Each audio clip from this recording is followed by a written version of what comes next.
36. On va reprendre.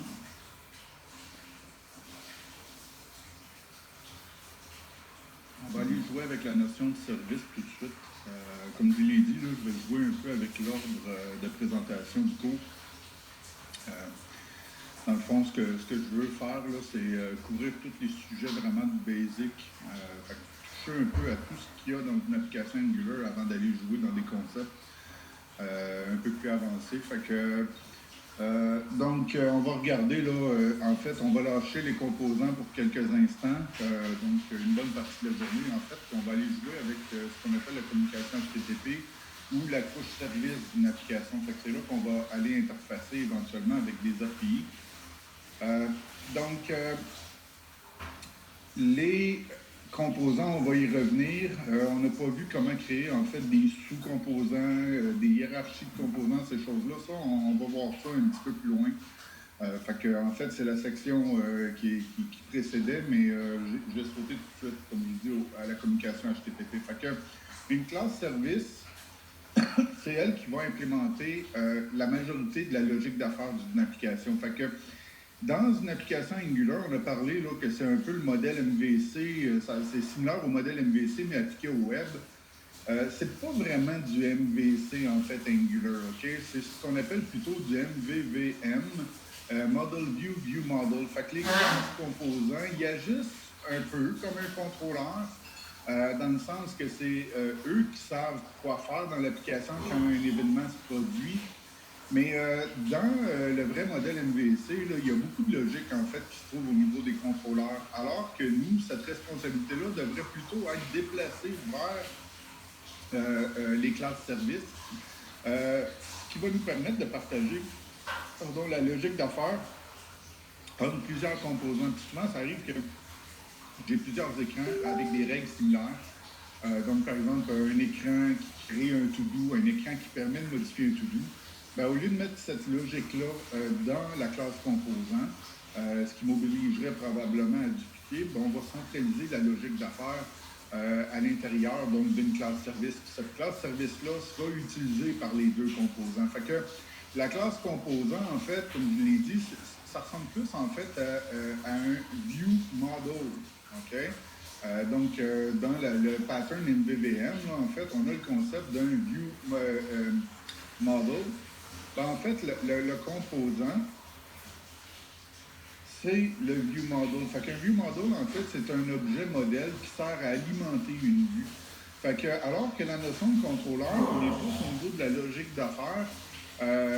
Donc, on se trouve proche, si on veut, du back-end d'une application. Okay, que le back-end soit local ou qu'il soit sur un serveur, ça importe peu. Mais ce que je veux dire, c'est que c'est lui qui gère le modèle de l'application. Alors que un view model, la distinction, c'est que lui, il sert surtout à alimenter une vue dans le but que la vue soit pas trop lourde en termes de logique. Puis, tu sais, comme je vous ai montré, j'ai créé des méthodes comme Chatbot ID. Il y a beaucoup de gens qui vont dire hey, ça devrait appartenir à la vue. Est-ce que la classe composant devrait savoir comment les éléments HTML dans la page sont nommés? Effectivement, on peut se poser la question, OK, parce que dans le fond, c'est un concern de la vue. Mais le view model, en fait, c'est à ça qui sert. OK? Puis c'est pour ça qu'il y a quand même le mot view là-dedans. C'est qu'il sert à alimenter un template. La même chose ici. Des fois, j'ai des gens qui ont des réticences à mettre des méthodes comme CSS un to-do. Est-ce que c'est de la responsabilité d'un contrôleur de dire à un template c'est quoi les classes CSS qui doivent être appliquées sur un élément? Dans le vrai modèle MVC, la réponse serait non. Mais dans un view model, oui, une classe view model sert à alimenter un template. Le view model est beaucoup plus proche de la vue, en fait, que du back-end. OK? Dans le fond, c'est ça, le modèle view model, là, c'est en fait une dérive, si on veut, c'est dérivé du modèle MVC, mais que justement, on a comme la responsabilité de contrôleur est un peu splittée en fait entre deux objets. Il y a une partie qui est implémentée par le view model, ce qu'on va appeler un composant dans Angular, puis il y a une partie du contrôleur en fait qui pourrait être implémentée par les services. Okay? Donc, il va gérer finalement le modèle. Donc, lui, il va savoir exactement comment aiguiller les câbles au back-end, ces choses-là, puis ça ne devrait pas être fait jamais dans le composant. ce genre de trucs-là. Là. Tout ce qui est asynchrone, ces choses-là, ça devrait être une classe service qui encapsule ces traitements-là. Encore là, dans le but de séparer les responsabilités, mais aussi dans un but de faciliter la réutilisation de la logique. Mais aussi, je vous dirais, même si je n'ai pas l'intention de réutiliser, c'est jamais mauvais de diviser afin de choses. Hein. On utilise souvent là, la maxime diviser pour. Ben, dans ce cas-ci, Angular, c'est pour ça qu'ils n'ont pas adopté le MVC, parce que le MVC, ça a tendance à produire des classes avec énormément de code. Parce que là, dans le fond, le contrôleur a la responsabilité de répondre au UI, mais aussi d'aiguiller les calls back-end. Puis là, quand le call back-end il revient, il faut qu'il dise la vue de se mettre à jour. Ben là, dans le fond, ils ont splitté, ils ont divisé déjà ces responsabilités-là pour le service s'occupe du modèle de données, puis le composant, lui, s'occupe d'alimenter. Puis c'est certain qu'il y a une forme de communication entre le service et le view model, mais généralement, il n'y a pas grande complexité de dire au service, quand les données sont émises par le serveur, ben voici là, les données. Ben, je veux dire, c'est souvent là, des simples assignations. Fait qu'il n'y a pas là la complexité, mais la synchronisation de l'ordre dans lequel les calls au back-end doivent se faire, ben ça doit être encapsulé dans un service. Puis comment le UI doit être rafraîchi, ben c'est le concern du composant. En fait, dans Angular, c'est même pas en fait du MVVM pur, OK? Ils ont essayé de simplifier en fait les choses. C'est du MVVW, OK? Fait que ça, en fait, c'est du Model View, whatever. Okay. Fait que c'est en fait une adaptation simplifiée du modèle MVVM. OK? Fait que dans le fond, c'est un modèle approximatif. Mais si vous voulez en apprendre un peu plus sur ce que c'est, là, ces acronymes-là, ben, vous pouvez faire une recherche là, sur Google, MVVM. Vous allez voir là, c'est quoi le vrai modèle. Puis moi, je travaille au quotidien avec ces modèles de programmation-là. Quand je fais des applications mobiles, ben, c'est souvent du MVVM que je vais implémenter. Mais le vrai MVVM, il y a une couche de communication très claire entre les deux. Ici, on est en JavaScript. Le but, c'est pas d'écrire du code Java, TypeScript comme si c'était du code Java. En Java, on a tendance à créer plein de couches là, pour bien séparer nos choses. On veut que notre bundle soit le plus petit possible au final. Fait que dans le fond, c'est d'utiliser la solution la plus simple qui fonctionne, qui répond à notre besoin. Puis ben, c'est pour ça que je vous dis que ça ne respecte pas vraiment à 100% le modèle, mais je veux dire, c'est quand même inspiré d'eux. Fait que, dans le fond, que vous sachiez ou non les acronymes, c'est pas tellement grave. Ce qui est important, c'est plus de savoir comment l'appliquer. Puis ça, ben, on va couvrir tout ça ensemble là, pendant le cours. Fait que, donc, on va aller jouer donc avec les classes services, OK? Fait que, une classe service, en fait, c'est relativement simple, OK? Donc, on a une commande ngGenerate qui sert à générer des services. Donc, on a vu à date la commande ngNew qui permet de créer un projet Angular, mais on a aussi la commande ngGenerate, OK? Puis vous pouvez utiliser juste l'alias G pour generate, S pour service, ou si vous n'êtes pas certain, vous pouvez toujours taper service, et vous donnez le nom, en fait, de votre classe service, OK? Puis là, moi, dans mon projet, j'ai commencé à organiser le code, là, parce que je ne veux pas que tout soit dans Source App. Les applications Angular là, que je fais, généralement, c'est des projets assez costauds. Je pourrais vous en présenter un peu plus loin là, dans le cours, une application, pas open source, mais une application que je développe pour mon entreprise qui fait de la facturation, mais qui est un produit en fait que je vends là, par mensualité. Là, fait que c'est par abonnement. Fait que des pigistes comme moi qui veulent facturer leurs clients peuvent utiliser mon application. Fait que là, ils ont leur nom de domaine, et ainsi de suite. Je pourrais vous montrer le code de cette application-là, mais je ne pourrais pas vous le donner parce que, comme je dis, ce n'est pas une application open source. Mais ça va me permettre de vous montrer un petit peu comment j'organise mes applications. Fait qu'on va parler d'architecture, on pourra aller étudier cette application-là. OK? Fait que l'idée, c'est que j'aime bien créer des répertoires par fonctionnalité. OK? Fait que tout ce qui va toucher au to-do, que ce soit des composants, des directives, des pipe functions, des services, ben en fait, je vais mettre ça dans un répertoire to-do. Fait que dans mon application de facturation, ben, je vais avoir des répertoires, par exemple, invoice, accounts. Un autre répertoire, ce sera tout ce qui a rapport à la gestion des taxes, la configuration de l'application, les clients, et ainsi de suite. Fait que si je demande à quelqu'un qui n'a jamais touché à mon application d'aller modifier, j'engage un pigiste, par exemple, pour faire un projet, pour développer un nouveau module, ben, je vais lui dire, tu sais, va dans le module invoicing, puis va rajouter une fonctionnalité dans l'éditeur de facture, ben, il n'y aura pas besoin de chercher de midi à 14 heures où ça se trouve, parce que l'application est très bien organisée. Fait que je vous conseille fortement de créer des répertoires par fonctionnalité. Fait que dans ce cas-ci, une des fonctionnalités de mon app, ça va être de gérer des to-do, mais demain matin, peut-être qu'il y aura un module d'authentification. Ben, à ce moment-là, j'aurais tendance à splitter ça de cette manière-là. Donc, quand vous générez une commande, OK, je pourrais très bien dire génère mon to-do service. Si je mets cette commande-là, juste to-do ici, en fait, ce qui va se produire, c'est qu'il va le mettre dans source app. OK? Fait que vous pouvez, avant de mettre le nom d'un élément que vous voulez générer, vous pouvez mettre le nom d'un path. OK? Donc, to-do service ici. Donc là, ce qu'il va faire, c'est qu'il va, dans le fond, écrire mon objet to-do service dans le répertoire to-do. Je n'ai pas besoin de mettre ici le mot service parce que le générateur de code va le faire pour moi. Fait que vous donnez juste, dans le fond, le préfixe. Et là, vous voyez qu'il a créé finalement des fichiers dans to-do service, todoservice.ts. Donc, le générateur de code, donc ce qu'on appelle le schematics ici. OK? Quand on met le mot service, ça fait référence à un schéma, un schematics de génération de code. Et dans le cas d'un service, en fait, c'est deux fichiers qui vont être générés. Si j'avais demandé à générer un nouveau composant, parce qu'une application, là, c'est pas juste un app component, je pourrais très bien générer un composant. OK, puis là, ben, tiens, je peux le faire tout de suite. Je vais l'appeler to-do list. OK, puis encore là, je vais le mettre dans la fonctionnalité des to-do, donc dans le répertoire. Vous voyez que selon le schématique, ce qui est utilisé, il y a plus ou moins de fichiers qui sont générés. Fait que dans ce cas-ci, j'ai 4 fichiers. Donc, le fichier CSS, le fichier HTML, puis la classe TypeScript, puis un fichier spec, les tests unitaires. Alors que pour le service, j'ai un fichier de tests unitaires et un fichier finalement d'implémentation de mon service.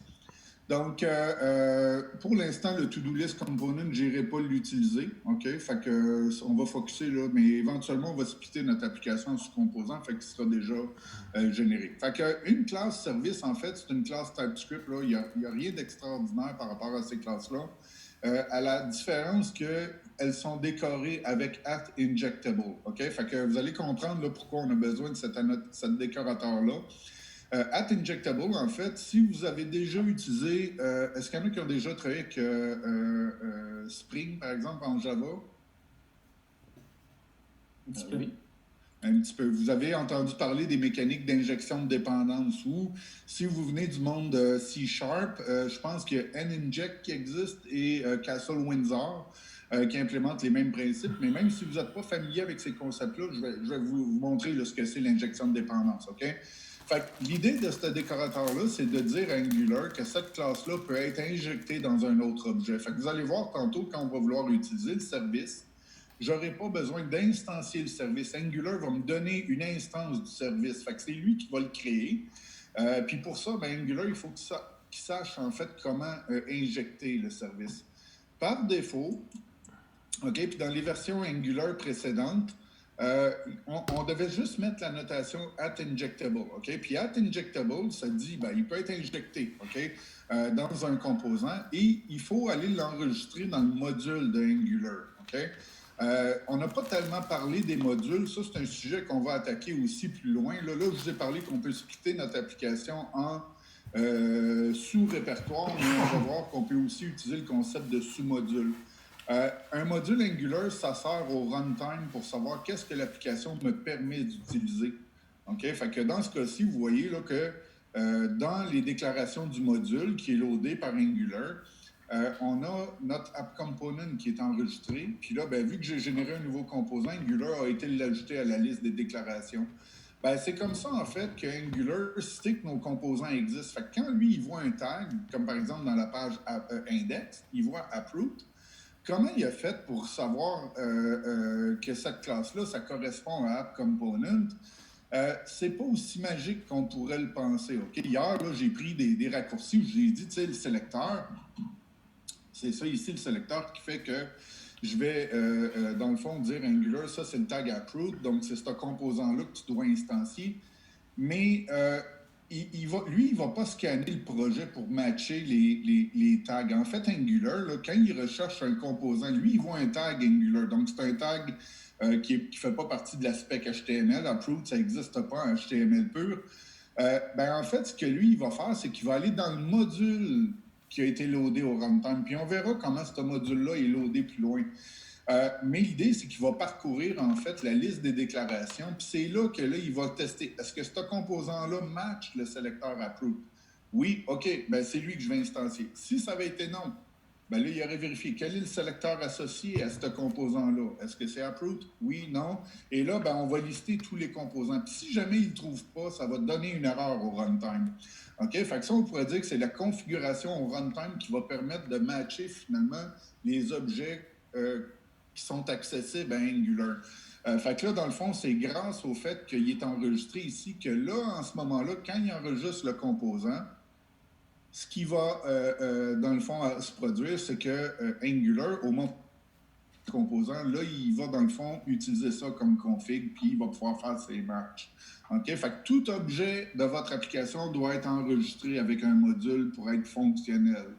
Pas parce que votre code compile qu'automatiquement, ça va marcher. Des fois, ça va arriver que ça va compiler, mais vous aurez peut-être oublié d'enregistrer le composant dans le module.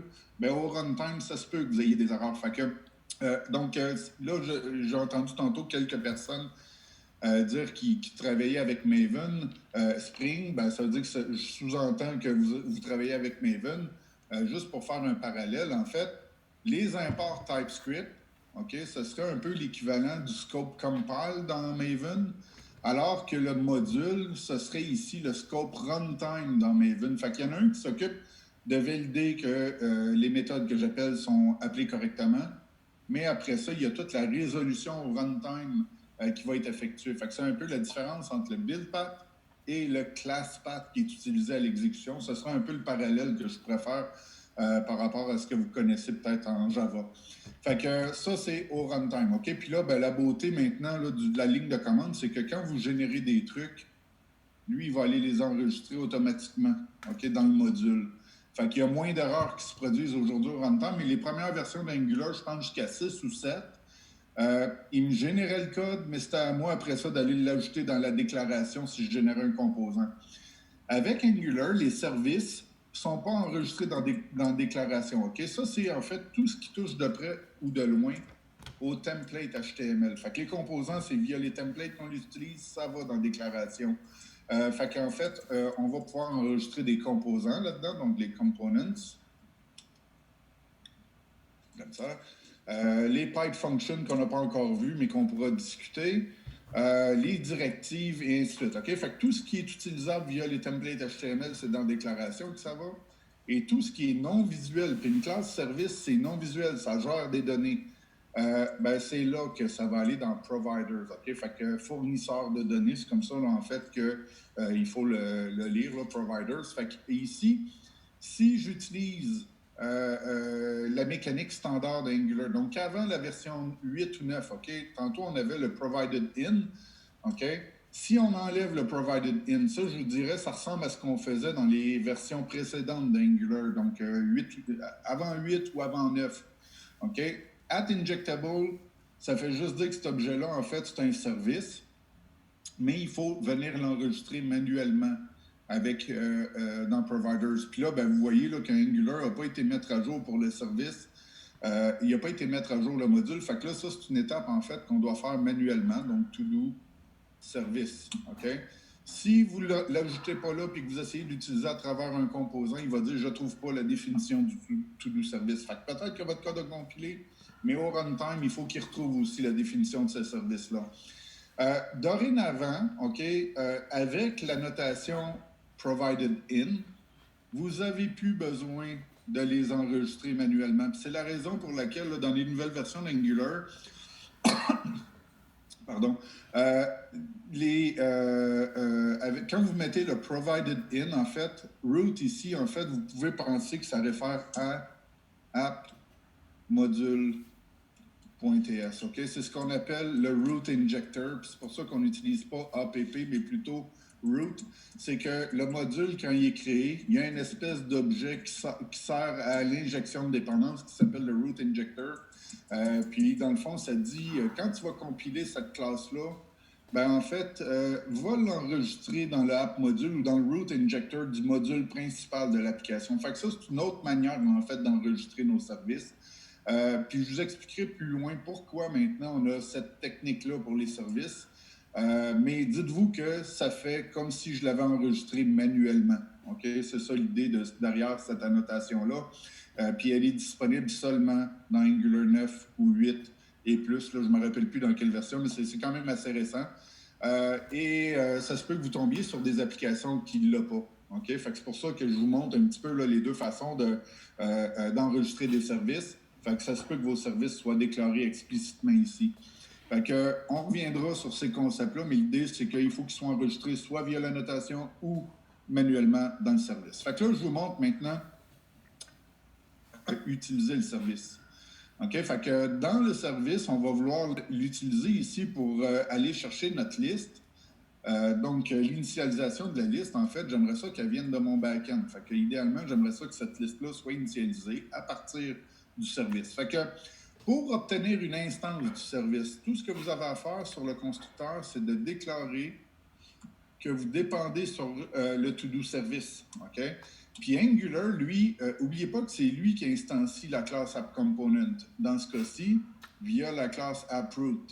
Fait que quand on utilise le tag, lui, il essaye d'instancier la classe, mais là, le constructeur, on a indiqué qu'on avait besoin d'un objet. Fait que l'algorithme, il va changer un peu de cette façon-là. OK? Fait que le AppRoot, maintenant, il a besoin d'un service pour fonctionner. Puis là, il faut qu'il injecte la bonne affaire. Ben lui, en fait, ce qu'il va faire, c'est qu'il va regarder, il va demander à la classe, il va regarder la signature du constructeur. OK? Fait que là, il va déterminer, il y a un paramètre de type to-do service qui est nécessaire. Ben là, dans le fond, le service, lui, au startup de l'application, il a été s'enregistrer avec Angular. Ça l'a alimenté un objet, comme je l'ai dit, là, le app module contient un root injector. Dans le fond, là, je ne pourrais pas vous dire c'est quoi la méthode, mais l'idée, c'est qu'il va demander au root injector de créer l'instance de to-do service. Fait que là, dans le fond, ça, ce que ça va faire, c'est que ça va créer le to-do service. OK? Puis c'est cette instance-là, finalement, qui va être injectée ici. Fait que dans le fond, le root injector, c'est lui qui va être responsable de créer les objets qui sont nécessaires au app component. Fait que vous, il faut juste donner les définitions de ces objets-là, puis Angular va créer les instances. Puis la méthode create instance, ici, en fait, elle pourrait s'appeler, puis là, c'est le pseudocode, là, mais ça pourrait s'appeler, en fait, create singleton. OK, parce qu'un service va être instancié une seule fois. Fait que si j'ai 8 composants qui ont besoin du to-do service, le to-do service ne sera pas créé 8 fois, il va être créé une fois, puis ensuite, il va être réutilisé dans les 7 autres composants. Fait que les services, vu qu'on a juste une instance, ça veut dire qu'on pourra utiliser ça pour partager des données entre les services. Fait qu'ils pourront servir de canal de communication pour partager des données entre tous les composants qui sont connectés à ce service-là ou qui utilisent le service. Fait que si j'essaie d'exécuter mon application, comme j'ai dit, Angular devrait analyser, puis on va juste faire un console.log de to-do service pour voir si on a bel et bien reçu quelque chose. Fait que mon serveur, il est-tu démarré? Ouais, OK. Fait qu'on va essayer de loader la page. OK, ma liste est vide, c'est normal parce que je n'ai pas initialisé ma collection avec le résultat, mais on voit que j'ai obtenu un objet de type to-do service. OK, puis ce to-do service-là, pour l'instant, il n'y a absolument rien dedans, là. Mais on voit que je n'ai pas rien eu à faire. Tout ce que j'ai eu à déclarer, mon composant pour fonctionner a besoin d'un to-do service. Et là, si je veux avoir accès aux méthodes un peu partout, par exemple, je pourrais me faire une fonction, là, je ne sais pas moi, refresh list ou refresh to-do. Parce que peut-être que je vais vouloir rafraîchir la liste à différents endroits dans mon composant. Donc là, je vais créer en fait ici une méthode fetchAll, public fetchAll, qui va retourner une collection de to-do. Puis, je vais retourner un tableau vide, OK? Éventuellement, là, je pourrais déplacer la définition de mon interface, mais c'est ce que vous allez faire dans le lab tantôt. Fait que juste pour montrer là, la séquence des appels, ces choses-là, mais l'initialisation réelle, je vais laisser vous la faire dans l'exercice.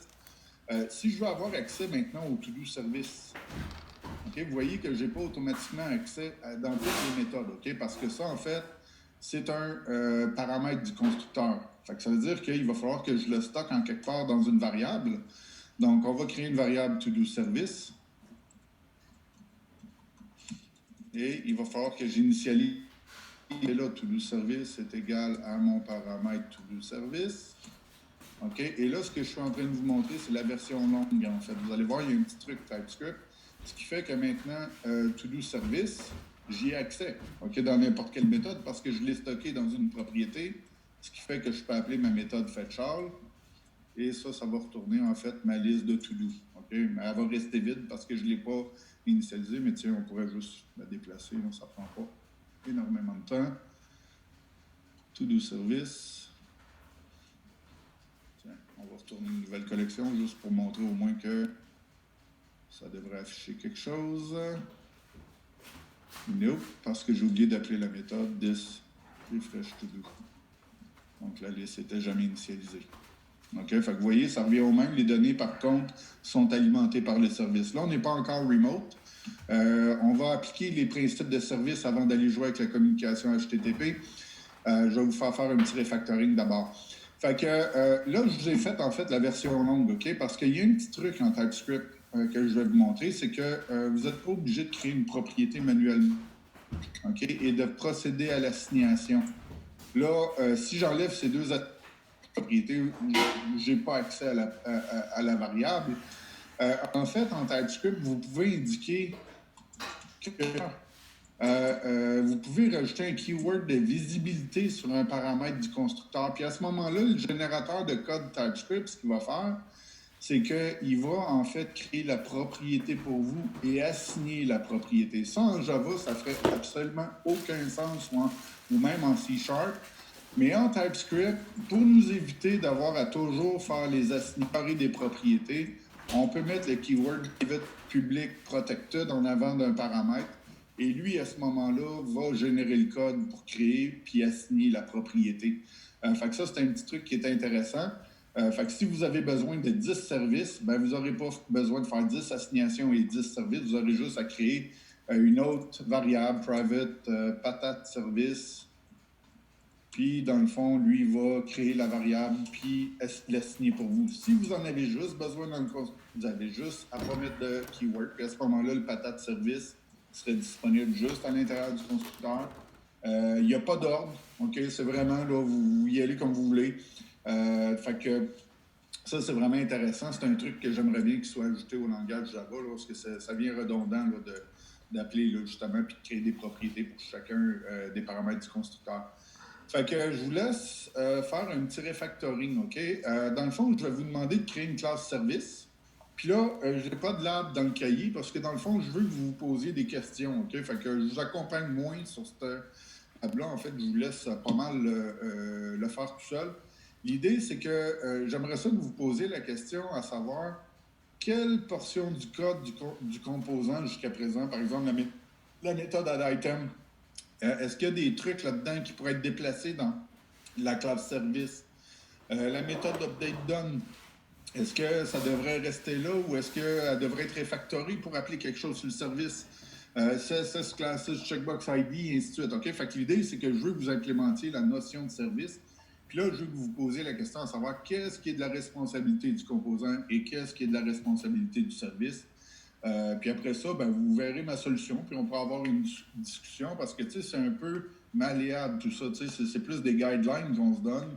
Fait que je vous laisse 15-20 minutes dans le fond pour faire ce petit refactoring-là. Fait que créer une classe service. Fait que dans le cahier, vous allez retrouver là, les commandes pour générer les services. Fait que pas dans le cahier de l'app, mais bel et bien dans le cahier de service. Fait que vous avez juste à adapter là, les commandes. Ici, si vous allez mettre to do ou lit products. Fait que c'est à la page 88. Fait que je vous laisse faire l'exercice, une vingtaine de minutes.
Si vous pensez avoir terminé, vous pouvez lever la main.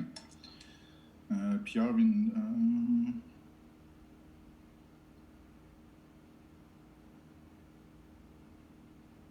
OK. Je vais te répondre, Pierre.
OK, fait que le refactoring devrait être terminé. Donc, on va regarder là, ce que j'ai fait, puis vous, ce que vous avez fait. Donc, vous avez créé votre classe service. Là, moi, j'ai déplacé en fait la collection des to-do. C'est parce que c'est lui qui devient propriétaire là, du modèle de données. Ça se peut que vous ayez besoin de garder la collection aussi du côté là, du composant. Par contre, l'initialisation, la raison pour laquelle j'ai besoin de garder la collection du côté du composant, c'est que c'est cette variable-là qu'on va exposer au template. OK? Présentement, elle a la même forme, mais souvent, quand on reçoit des données du backend, le backend va nous retourner beaucoup plus de données que ce qu'on veut afficher. Fait qu'on pourrait très bien avoir dans le service une collection de to-do, puis peut-être du côté du composant, une liste de sommaire des to-do. Imaginez que le to-do, là, il y avait plein de champs. Je ne voudrais peut-être pas envoyer toutes les données là, à mon template. Juste y envoyer ce que j'ai besoin, ben à ce moment-là, je pourrais créer une interface qui contient un subset seulement des fields. Donc, on va avoir besoin de la collection. Les services ne devraient jamais être publiés au template. Okay? C'est un détail d'implémentation du composant. C'est certain qu'il y en a des fois qui font ça, là, qui vont mettre le service comme étant public, ce qui fait que dans le template, là, ils vont appeler dans le fond ici to-do service. .to-do. Mais ça, le problème avec ça, c'est que si vous décidez de faire un refactoring du back-end, il va falloir aller jusqu'à réécrire la couche UI. Fait que l'idée, c'est quand même que le view model soit lui qui soit responsable d'initialiser finalement les données. Fait que les services ne devraient jamais être accessibles au template parce que, dans le fond, éventuellement, peut-être qu'un service va être splitté en deux services parce qu'il est devenu trop complexe ou que l'API, il y a eu un refactoring. Je ne veux pas avoir à modifier le HTML parce qu'il y a des changements au niveau du back-end. Fait qu'à ce moment-là, c'est le rôle du composant, en fait, d'assembler les données que le template va avoir de besoin. Puis c'est là le rôle du view model, c'est que lui, il va fournir le modèle de données que le view a besoin, mais c'est lui qui connaîtra à la limite les détails d'implémentation. Fait que les services devraient toujours être protected ou private. Donc, ça veut dire que protected, les sous-classes y auront accès. Mais les publics, ça fait que le template aussi y a accès. Fait que ça, on veut pas ça. Fait que dans le fond, ici, on appelle la méthode refresh to do. Fait que ça, dans le fond, ça fait juste initialiser notre collection. On verra les principes de programmation asynchrone tout de suite après. On va commencer à jouer avec ça. Il y a différentes méthodes, en fait, qu'on devait, en fait, refactorer. Fait que la méthode addItem, on en a encore de besoin dans le composant parce que c'est cette méthode-là qui est appelée par le clic du bouton. Donc ici, on va appeler addItem. On passe la valeur donc, qui a été saisie dans le champ. Par contre, le composant, lui, ce qu'il peut faire, c'est là, créer l'objet to-do, mais il ne va pas l'insérer dans la collection parce que cette collection-là, en tant que telle, devrait être considérée read-only. OK? Puis techniquement, je ne suis pas sûr si je peux la mettre read-only, non, parce que dans le fond, je la réassigne quand même à quelques occasions. Mais on peut la considérer comme étant read-only parce que c'est juste ce que le back-end m'a retourné. Puis on peut imaginer que ça va provenir en fait du back-end éventuellement, donc d'un API REST qui existe sur le serveur. Si je veux rafraîchir la liste, il va falloir que je rappelle le back-end. Fait qu'en fait, c'est vraiment juste à des fins d'exposition au template que cette variable-là existe. Fait que, on crée un to-do. Donc là, on peut initialiser la propriété, dans mon cas, ID à nul, parce que c'est plus la responsabilité du composant d'initialiser la propriété. Éventuellement, c'est même la base de données côté back-end qui va la créer. On passe la description, on passe l'attribut done. J'ai une méthode create ici sur le service qui va permettre de créer finalement un item. Et cette méthode-là, va recevoir un to-do, mais j'ai rajouté une petite validation ici pour m'assurer que le to-do, il n'y a pas déjà un ID. Normalement, si c'est un nouvel objet, il devrait être considéré transient, là, donc il n'y a pas de représentation au niveau de la BD. Donc, je lance une exception là, si l'ID est initialisé. Fait que là, je dis que tu devrais me donner un to-do, en fait, qui n'a jamais été envoyé à la BD. Là, on n'a pas encore de BD, fait que j'initialise mon ID avec une valeur, donc new date get time. J'aurais pu incrémenter avec +1 sur la ligne de la liste. Puis, dans ce cas-ci, ben, le vrai propriétaire de la collection, c'est notre service. Fait qu'on ajoute cette propriété-là. Donc, c'est faire. Mais là, je vous dirais que c'est pas kosher de la manière que je le fais, OK? Parce que je modifie en fait directement l'objet to-do qui a été envoyé. On peut imaginer que si c'est un back-end, un vrai API REST, en fait, moi, je vais soumettre les données au back-end. Les données vont être sérialisées au format JSON. Et dans le fond, ce que l'API va faire, c'est qu'il va me retourner un nouvel objet JSON. Fait que techniquement, mon objet JavaScript, là, quand je vais utiliser un API, en fait, ça devrait être un objet qui va être aussi considéré read-only. Fait que techniquement, ce qu'on peut faire là, pour simuler à quoi ça va ressembler quand on va travailler avec un API, en fait, l'API, on va considérer qu'il va nous retourner un clone de notre objet, mais dont l'ID aura été initialisé. Fait que, au lieu de modifier l'objet original que la méthode to-do m'a envoyé, parce que là, ça veut dire que dès que je vais modifier l'attribut, n'oubliez pas que les objets en JavaScript sont passés par référence. Fait que, dans ce cas-ci, si je modifie l'objet qui m'a été passé en paramètre, avant même que j'aie fait le push, là, dans le fond, le composant va voir qu'il y a un ID qui a été généré, alors que quand on va communiquer avec un back-end, il va y avoir un certain délai. Puis, en fait, la méthode devrait retourner plutôt un nouvel objet avec fait qu'on va simuler en fait cette technique-là. Donc ici, on va créer un nouvel objet. Et là, c'est cet objet-là qu'on va modifier. OK. Donc, clic.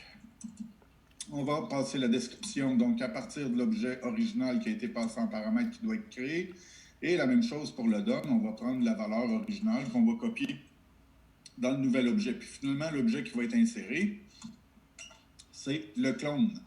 OK? Donc, dans ce cas-ci, ça simule en fait le back and forth qu'il va y avoir avec un back-end. Puis, c'est des techniques en fait qu'on peut implémenter même en début de projet. Je ne sais pas si vous êtes comme moi, là, mais quand on me donne un projet à faire, là, souvent, le back-end, il n'est pas prêt, mais moi, je suis prêt à travailler sur le front-end, mais le back-end, là, il va peut-être être prêt dans 2, 3, 4 semaines, 6 mois. dépendamment de la complexité. Fait que l'idée, c'est que je veux coder quelque chose qui va simuler un vrai back-end. Fait que là, si je modifie les objets, puis que j'assume que l'objet va être mis à jour tout de suite quand j'appelle la méthode create, ben, je vais avoir des problèmes quand je vais insérer le vrai back-end qui, lui, ne travaillera pas sur mon objet, mais plutôt va l'envoyer au back-end puis qui va me... Fait que, tu sais, on peut essayer de moquer, finalement, des API avec ces petites techniques-là. Fait que ici, ce que ma méthode va faire, c'est qu'elle va retourner, en fait, l'objet qui vient d'être créé. Fait que peut-être que ce serait mieux de l'appeler created. Comme ça devient plus clair. Ce qui fait que comme ça, je ne peux pas assumer que mon objet que j'ai passé en paramètre, lui, il va avoir un objet tout en fait à ce qu'on va faire avec le back-end. La même chose pour la méthode update ici. Je devrais en fait cloner l'objet si j'avais une méthode update, là, mais là, on n'a pas vraiment de besoin de cette méthode-là, mais ça va faciliter en fait la programmation. Puis vous allez voir, donc quand je commence un projet, souvent j'ai une idée de la structure des données, fait que je suis prêt à travailler sur mon front-end. Ben, on peut utiliser des mocks si on veut. Ce pas des vrais mocks, là, dans le sens de test unitaire, mais c'est un service web fake que je suis en train de simuler. Puis on pourrait rajouter des set timeouts là-dedans pour simuler même de la latence réseau, ces choses-là. Je vous montrerai là, toutes les petites techniques que j'utilise pour débugger. Fait que l'idée, c'est que la méthode create ici va retourner un nouvel objet. OK? Et là, ben, c'est cet objet-là. Si je suis intéressé à son ID, ben là, je pourrais faire quelque chose avec created plutôt que l'objet to do, parce que lui, dans le fond, c'est ce qui m'a servi à envoyer les données au back-end. Là, je vais vous montrer ici, il y a d'autres petits trucs que je trouve qui sont pas nets, comme notamment d'avoir encodé la structure de l'objet to do dans mon composant. Ça, on va voir, là, on va pouvoir simplifier ça un petit peu plus loin. Là, avant d'attaquer, je voudrais juste peut-être... OK? Pour créer des objets ou cloner des objets en TypeScript, est-ce que vous connaissez ce qu'on appelle le spread operator? Qui en a déjà entendu parler? Et avec les 3 petits points? Avec les 3 petits points, effectivement, OK?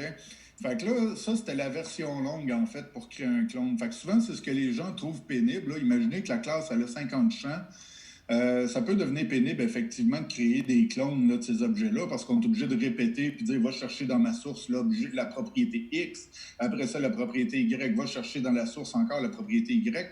En fait, on peut cloner des objets avec un spread operator, OK? Puis le spread operator, ce que c'est, là, c'est un peu comme quand vous beurrez vos toasts le matin. Puis c'est pour ça qu'il y a le mot spread, OK? C'est dans le fond étendre, OK? Fait que comme vous étendez du Nutella ou du beurre de pinot sur vos toasts le matin, bien, on va étendre un objet dans un autre objet. Fait que l'idée ici, c'est que je vais pouvoir, en fait, dire... Je veux créer un clone de mon objet to-do. OK? Fait que là, dans le fond, ici, ce que ça va faire, c'est que ça va copier automatiquement toutes les propriétés et les valeurs qu'il y a dans To-Do, ça va les copier dans mon clone. Fait que là, en fait, techniquement, ici, mon objet, il y aura la même valeur que la description de To-Do description. OK? Fait qu'il va copier l'ensemble des propriétés de l'objet To-Do et je peux, en plus, insérer des nouvelles valeurs, dont l'ID, que je veux initialiser. Fait que dans le fond, tout ce que j'ai à préciser ici, c'est les valeurs à overrider, donc l'ID. L'ID, par défaut, ben, on le sait, là, il était nul dans cet objet-là. Fait que là, je peux dire, en fait, copie les valeurs, puis après ça, initialise l'ID avec telle valeur. Fait que là, ça va écraser la valeur d'ID qui était présente, en fait, dans cet objet-là. Puis le clone, ben, ça va être à ce moment-là un merge des propriétés originales et de l'ID que j'ai généré ici. Puis mon created va contenir un ID et les valeurs originales qui sont incluses. OK? Donc là, je vais juste vous le montrer rapidement. Tantôt, je vais aller vous faire des petites démos sur le spread operator, mais ça, c'est une façon rapide de créer une copie d'un objet en JavaScript ou même en TypeScript. Okay? Dans les browsers modernes, cet opérateur-là a été introduit en JavaScript, mais en TypeScript, ça fait depuis le début du TypeScript, en fait, qu'on y a accès. Puis dans le pire des cas, dans le code généré, il va finalement cloner un peu les objets là, de la manière que je l'avais fait manuellement. Mais nous, on peut tout le temps utiliser spread operator, puis c'est pas important comment c'est implémenté dans le JavaScript. Au pire, il va utiliser un polyfill. Fait que, donc, ça, c'est la première chose. La même chose pour les collections ici. Hein, dans le fond, là, il y a un petit problème dans mon code. Si on teste l'application,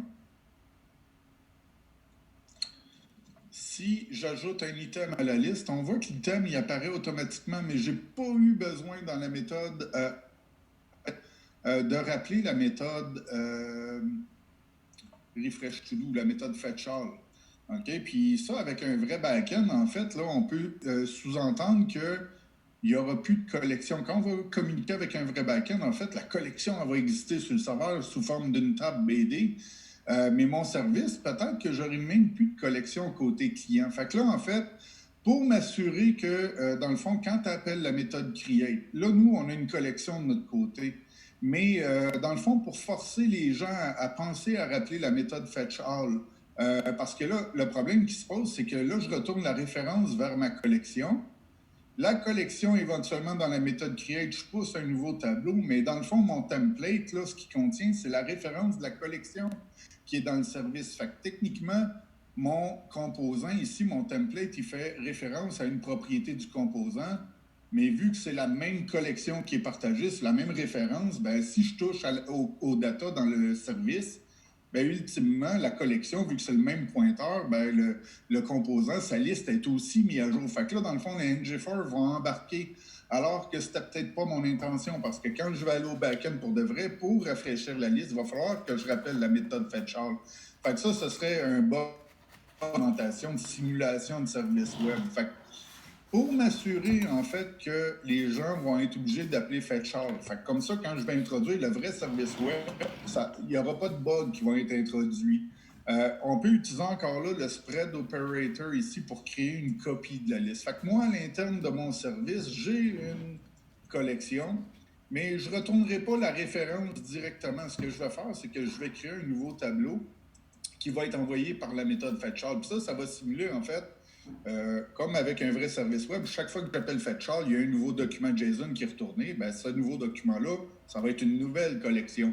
Fait que là, on pourrait écrire une book for pour créer un clone. Mais encore là, on peut cloner un tableau avec le spread operator. Fait que vous voyez que ça peut servir à la fois à cloner des objets, okay, donc qui contiennent des propriétés, mais on peut aussi cloner en fait une collection. Fait que là, dans le fond, je dis, OK, ça c'est un tableau. Je crée un nouveau tableau, puis je veux copier le contenu original du tableau this.todo dans le nouveau tableau. Fait que là, en fait, ça ici, chaque fois que la méthode fetch all, chaque composant va avoir sa propre collection. Et là, moi, ben, de mon côté, quand je travaille avec la classe service, puis je fais le push, je travaille sur ma copie, mais vu que c'est pas cette collection-là qui est directement exposée au client, ben, eux, à ce moment-là, ils vont être obligés de rappeler la méthode fetch all pour obtenir une nouvelle copie de la collection. Puis là, bon, on aura le comportement d'un service web. Fait que là, si on y va comme ça, vous allez voir que le NG4, je pèse Enter, là, vous voyez que la collection ne s'est pas mise à jour parce que le composant a une copie de la collection au lieu de travailler directement sur la collection originale. Fait que vous allez voir que cet opérateur-là, dans des applications Angular, l'opérateur spread, là, en fait, il est super utile à plein d'endroits. Donc là, il y a un petit bug dans mon application. On va aller le corriger. Fait qu'une fois que la création est faite, bon, on va rappeler notre méthode refresh to do, qui, elle, va appeler la méthode fetch all. Et là, on va obtenir une nouvelle copie de la collection que j'assigne à mon template. Et ben, le NG4, à ce moment-là, va se produire. Donc là, en fait, ça va ressembler au code. Fait que quand je vais introduire le vrai service web, il n'y aura pas de bug potentiel. OK? Fait que ça va fonctionner, ça va continuer à fonctionner malgré tout. Fait que je voulais vous parler du spread operator. Après la pause du dîner, je pourrais vous montrer quelques trucs avec le spread operator avant d'attaquer la communication HTTP. Mais pour des copies, là, c'est super utile. Puis, bon, on pourra le pousser là, plus loin là, parce qu'il y a aussi la déstructuration d'un objet là, que je pourrais vous montrer. Dernier petit point qui me chatouille présentement, c'est que là, présentement, j'ai encodé la structure d'un objet to-do dans mon composant. Puis là, vous allez me dire, on n'a pas tellement le choix parce qu'avec un ID annule, la description et les propriétés minimalistes. Mais le problème, c'est qu'imaginez qu'on crée des to-do dans 8 composants différents. Fait que là, dans App Component, dans To-Do List Component, dans un formulaire, ainsi de suite. Ben, la journée que je vais arriver, modifier mon interface de to-do, par exemple, pour dire on veut garder trace maintenant de la date à laquelle, ici ça va être une propriété de type date. Quand done est égal à true, on va capturer le completed at. Ça va devenir en fait problématique parce que là, ça veut dire qu'il y a plein de composants qui voudront plus compiler parce que vu que j'ai déclaré que cet objet-là est de type to-do, puis même si je ne le déclare pas, hein, ici, la méthode create s'attend à recevoir un to-do. Fait que là, lui, il a inféré automatiquement que cet objet-là, c'est censé être un objet de type to-do. Fait que là, il dit qu'en fait, il manque la propriété completed at. Il va falloir en fait que je dilue un peu la logique d'affaires un peu partout. Là, les gens, il va falloir qu'ils sachent que quand done est égal à false, en fait, nul doit être assigné à completed at. Mais si je crée un élément avec true, là, ils vont devoir savoir. Puis là, si j'ai 8 composants, je vais dupliquer sensiblement la même logique à 8 endroits. Fait que pour éviter ces problèmes-là, en fait, le truc, c'est d'encapsuler le modèle le plus possible à l'intérieur du service. OK? Fait que le service, il est là pour aider les composants à alimenter puis à faire ce qu'ils ont besoin de faire. Ce que j'ai fait, c'est que j'ai créé une méthode build ici. OK? Fait que la méthode build, en fait, contrairement à create, c'est qu'elle n'appellera pas le back-end, mais elle va retourner, en fait, des objets avec des valeurs par défaut. OK? Puis au besoin, je pourrais overrider certaines de ces valeurs-là. Fait que là, la méthode build, en fait, va recevoir, par exemple, une description de type string, un attribut de type booléen. Je pourrais passer à la limite ces informations-là. OK? Puis, ces informations-là pourraient être utilisées pour construire un objet. Puis là, regardez d'ailleurs, je n'ai pas d'erreur ici. OK? Parce que j'ai oublié de mettre ici, c'est un objet de type to-do. Fait que là, il ne me donnait pas d'erreur comme quoi il manquait le completed at. Mais l'idée, c'est que je ne veux pas avoir à maintenir à plein d'endroits cette logique-là d'initialiser un to-do avec des valeurs par défaut. Fait qu'en faisant une méthode build qui crée un objet transient, donc non persisté, mais qui contient, en fait, là, on voit ici l'ID à nul, justement. Peut-être que dans certains cas, l'ID, s'il n'est pas persisté, peut-être qu'on voudra moins 1. Je n'ai pas besoin d'éparpiller ça un peu partout dans mon application. Fait que dans ce cas-ci, le composant, pour créer son objet, au lieu d'encoder la structure, il pourra appeler en fait le service to-do service build. OK? Et je vais passer en fait ici deux valeurs, la description et l'attribut done. OK? Puis là, lui, il va me retourner en fait ici, ça va être false. Donc là, lui, il va me retourner en fait un to-do. Fait que là, j'aurais beau jouer avec la structure d'un objet to-do, en fait, c'est juste la méthode build que j'aurai à modifier. Puis si jamais il y a des to-do qui sont créés à plein d'endroits, en fait, si tout le monde crée les to-do grâce à la méthode build, techniquement, je pourrais modifier la structure des to-do, puis ça n'aura pas nécessairement d'impact sur tout le code client. Donc, build, en fait, il y a des moins de chances que je crée tout le temps avec false. OK? Fait que je vais enlever l'attribut done dans ce cas-ci. Ou peut-être qu'il y a des cas où je voudrais passer true. OK? Fait que je veux peut-être une méthode avec 2 paramètres.